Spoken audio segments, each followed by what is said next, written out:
अभिमन्यु और गौरव दोनों दोस्त थे और गरीब परिवार से थे।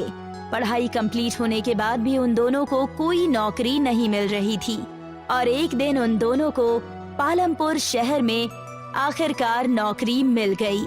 मगर उन दोनों को अगले दिन ड्यूटी ज्वाइन करने के लिए कहा गया था। दोनों एक गार्डन में इसी के बारे में डिस्कस कर रहे थे।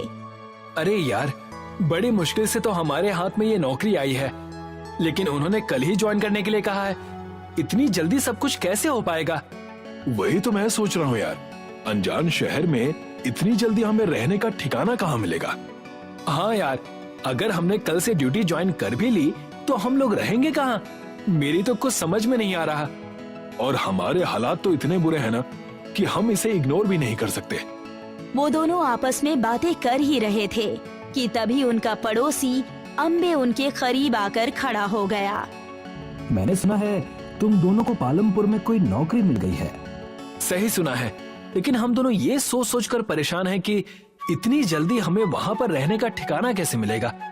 अभिमन्यु की बात सुनकर अम्बे किसी गहरी सोच में डूब गया। कुछ देर बाद वो उन दोनों की ओर देखकर बोला, पालमपुर बस स्टैंड के नजदीक बिलुआ नाम का एक मोहल्ला पड़ता है।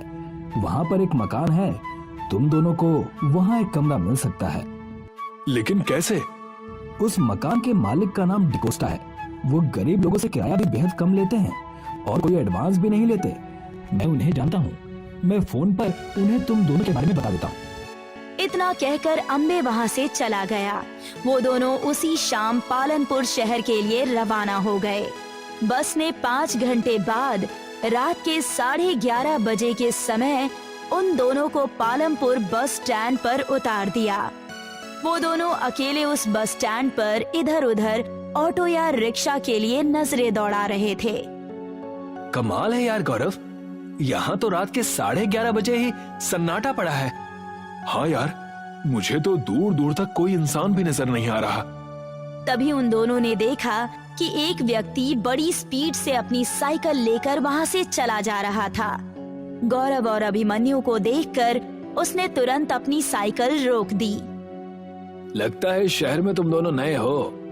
आपने बिल्कुल सही कहा।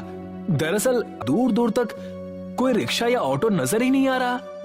बिलुआ का नाम सुनते ही उस व्यक्ति के चेहरे पर खौफ लहराने लगे। अचानक उस व्यक्ति का चेहरा डर से पीला पड़ गया। कड़कड़ाती ठंड में उसके माथे से पसीने की बूंदें टपकने लगी।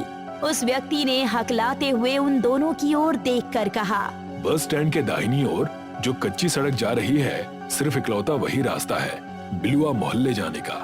आप दोनों को वहाँ पैदल ही जाना पड़ेगा, क्योंकि इतनी रात में आपको कोई वाहन नहीं मिलेगा। इतना कहकर वो बड़ी फुर्ती से साइकिल दौड़ाकर वहाँ से चला गया। गौरव और अभिमन्यु दोनों बेहद थके हुए थे। वो दोनों वहाँ से पैदल उस कच्चे रास्ते की ओर चल पड़े। अबे कितनी दूर और चलना पड़ेगा? तभी उन दोनों को दूर से जलती हुई एक रोशनी नजर आई। लगता है अम्बे ने हमें उसी घर का पता बताया था। हाँ शायद। कुछ ही देर में वो दोनों एक पुराने मकान के सामने खड़े हुए थे और उसे गौर से देख रहे थे, लेकिन वहाँ आसपास कोई दूसरे मकान का नामो निशान तक नहीं था। गौरव, मुझे तो बड़ा अजीब सा लग रहा है यार। यहाँ पर तो इस मकान के अलावा कोई और दूसरा मकान नजर नहीं आ रहा। हमें कौन सी पिकनिक मनानी है, हमें तो सिर्फ कुछ वक्त काटना है।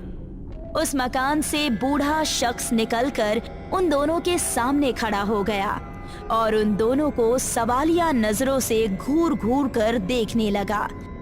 उस बूढ़े शख्स को देखकर अभिमन्यु को पता नहीं क्यों बहुत अजीब सा लगा। माफ कीजिएगा, इतनी रात को हमने आपको परेशान किया। हमें अम्बे ने भेजा है, हमें डिस्कोटा जी से मिलना है। दरअसल हम दोनों को एक कमरा किराए पर चाहिए था। उस बूढ़े व्यक्ति के होठों पर रहस्यमयी मुस्कुराहट आ गई और वो भारी आवाज में बोला, तुम दोनों बिल्कुल सही जगह पर आए हो, अंदर आ जाओ। इतना कहकर वो बूढ़ा अंदर चला गया। अभिमन्यु और गौरव भी उसके पीछे पीछे चले गए।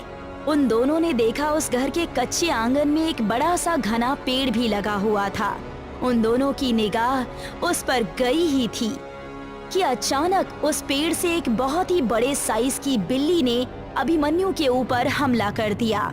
अभिमन्यु ने देखा कि वो बिल्ली उसे खा जाने वाली नजरों से देख रही थी। ये देखकर गौरव के भी होश उड़ गए। मैंने अपने जीवन में कभी इतनी बड़ी बिल्ली नहीं देखी।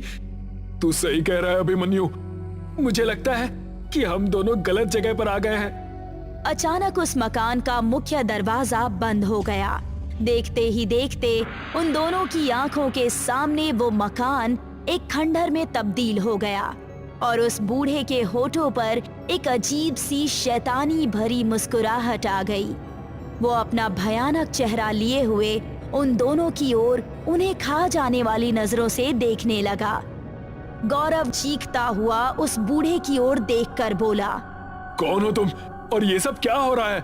बूढ़े की आंखों की पुतलियां बिल्कुल सफेद हो गई।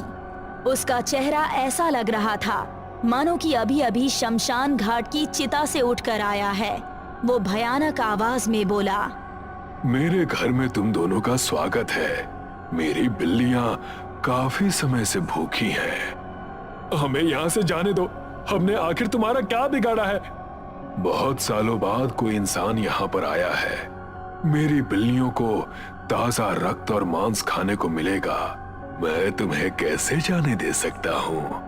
कि तभी उस घने पेड़ से बड़े बड़े साइज की बहुत सी बिल्लियां निकलकर उन दोनों के सामने आ गई और अचानक उन सब ने अभिमन्यु के ऊपर हमला कर दिया। देखते ही देखते उन बिल्लियों ने अभिमन्यु को खाकर एक कंकाल में बदल दिया। गौरव पागलों की तरह भागने लगा। उसने देखा कि उसके पीछे वो बूढ़ा और वो सारी बिल्लियां अपने भयानक चेहरे लिए लगातार उसी की ही ओर भागी आ रही थी। गौरव चीखता चिल्लाता हुआ भागे जा रहा था। तभी उसे दूर से एक जगह पर रोशनी नजर आई। गौरव ने देखा कि वो एक क्रिश्चियन कब्रिस्तान था जहां कुछ लोग टहल रहे थे। गौरव दौड़ता हुआ उस कब्रिस्तान के अंदर घुस गया। जैसे ही उसने कब्रिस्तान के अंदर कदम रखा, वो बूढ़ा और वो सारी बिल्लियां देखते ही देखते वहां से गायब हो गई। गौरव डर से बेहोश हो गया। सुबह जब उसकी आंख खुली तो उसने देखा कि उसे कब्रिस्तान में कुछ लोग घेरे हुए खड़े थे। गौरव ने अपने साथ बीती हुई सारी घटना उन्हें बता दी। उनमें से एक व्यक्ति गौरव की ओर देखकर बोला, दरअसल तुम जिस डिस्कोटा की बात कर रहे हो वो तो बस स्टैंड के नजदीक रहते हैं, मगर रात के वक्त शायद तुम रास्ता भटक गए और उस मकान की ओर चले गए जो भूतों से आबाद है। मैं आपकी बात का मतलब नहीं समझा। दरअसल सालों पहले उस मकान में डिस्कोटा नाम का एक शैतान का पुजारी रहता था। उसे बिल्लियां पालने का बहुत शौक था। कहते हैं कि उन बिल्लियों के रूप में वो सब खून चूसने वाले प्रेत थे। डिस्कोटा की मौत के बाद इस इलाके में लोगों की लाशें बुरी अवस्था में मिलने लगी। उसकी पाली हुई बिल्लियां जो कि सब प्रेत थे, उन बिल्लियों ने उन सब पर कहर ढा दिया। धीरे धीरे ये सारा इलाका खाली हो गया। तुम नसीब वाले हो जो जिंदा बच गए। तुम्हारा दोस्त अब तुम्हें कभी वापस नहीं मिलेगा। बहुत कम ही लोग हैं जो उन भूतिया बिल्लियों से बच जाते हैं। लेखापनी आसाम का आखिरी स्टेशन था। इस स्टेशन की एक और खासियत थी, यहाँ रात होते ही सन्नाटा छा जाता था।